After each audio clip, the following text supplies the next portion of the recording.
सन 1965 में भारत और पाकिस्तान के बीच 22 दिनों तक चला एक निर्णायक युद्ध नहीं था। भारत का पलड़ा भारी जरूर था, लेकिन भारत के पास गुप्त जानकारी नहीं थी कि पाकिस्तान के पास किस हद तक हथियारों की कमी हो गई थी। सच यह था कि 22 सितंबर को जिस दिन युद्ध विराम घोषित हुआ था, पाकिस्तान के लगभग सभी हथियार खत्म हो चुके थे। उनकी आपूर्ति की कोई भी संभावना नहीं थी, क्योंकि अमेरिका ने पाकिस्तान को हथियार देने पर प्रतिबंध लगा दिया था। रॉ के प्रमुख संग्रह नायर अपनी किताब इनसाइड आईबी एंड रॉ the rolling stone that gathers mass में लिखा है कि तत्कालीन सेनाध्यक्ष जनरल JN चौधरी ने रक्षा मंत्री यशवंत राव चौहान को एक रिपोर्ट सौंपी थी। सेना पाकिस्तान पर निर्णायक जीत इसलिए हासिल नहीं कर सकी क्योंकि हमें सटीक खुफिया जानकारी उपलब्ध नहीं थी।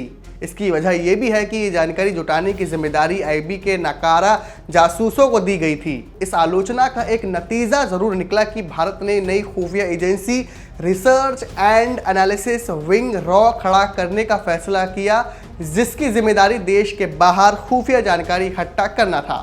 RAW रॉ की स्थापना 21 सितंबर 1968 को हुई और रामेश्वर नाथ काव को इसका पहला प्रमुख बनाया गया। संग्रह नायर को उनका नंबर 2 बनाया गया। इन दोनों के अलावा 250 लोगों को इंटेलिजेंस ब्यूरो से रिसर्च एंड एनालिसिस विंग में ट्रांसफर किया गया। सन 1971 के बाद रामनाथ काव ने सीधे कॉलेज और विश्वविद्यालयों से रॉ के एजेंट चुनने की परंपरा शुरू की। नतीजा ये हुआ कि रॉ में काम करने वाले कई लोगों के रिश्तेदारों और दोस्तों को संगठन में नौकरी मिली और मजाक में इसे relative and associates welfare association कहा जाने लगा। लेकिन सन 1973 के बाद ये परंपरा बदली और सीधे लिए गए लोगों को कड़ी प्रतिस्पर्धा और कई तरह के इम्तिहानों से गुजरना पड़ा। नितिन गोखले अपनी किताब RN काव जेंटलमैन स्पाई मास्टर में लिखते हैं, पहला टेस्ट मनोवैज्ञानिक टेस्ट था। उम्मीदवारों को सुबह 3 बजे के स्थान पर आने के लिए कहा गया। वहां पहुंचते ही उनका ऑब्जेक्टिव टाइप टेस्ट लिया गया। टेस्ट पास करने वाले लोगों को इंटरव्यू के लिए बुलाया गया, जिसे एक संयुक्त सचिव ने लिया। 1973 में रॉ में चुने गए और अतिरिक्त सचिव के पद से रिटायर हुए जयदेव रानाडे बताते हैं, अगले राउंड का इंटरव्यू रॉ के वरिष्ठ अधिकारियों ने NN संतुक और संग्रह नायर ने लिया।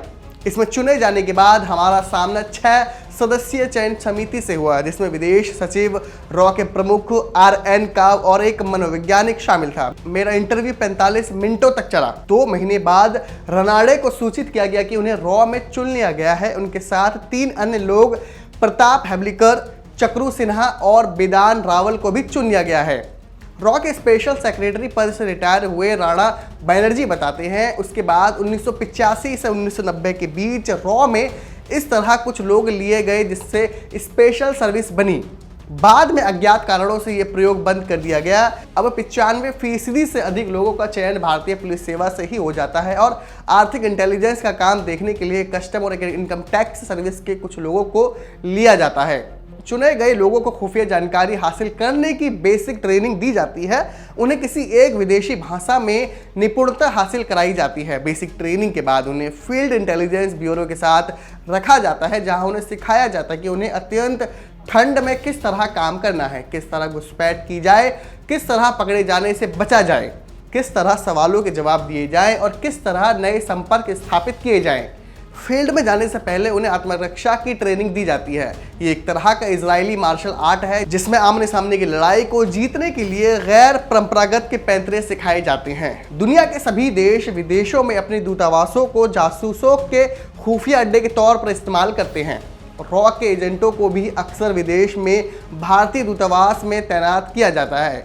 कई बार उन्हें नकली नाम के साथ बाहर भेजा जाता है। अभी के लिए इतना ही। अगर आपको ये वीडियो पसंद आया हो तो हमारे चैनल को सब्सक्राइब करें, वीडियो को शेयर करें, लाइक करें, कमेंट करें।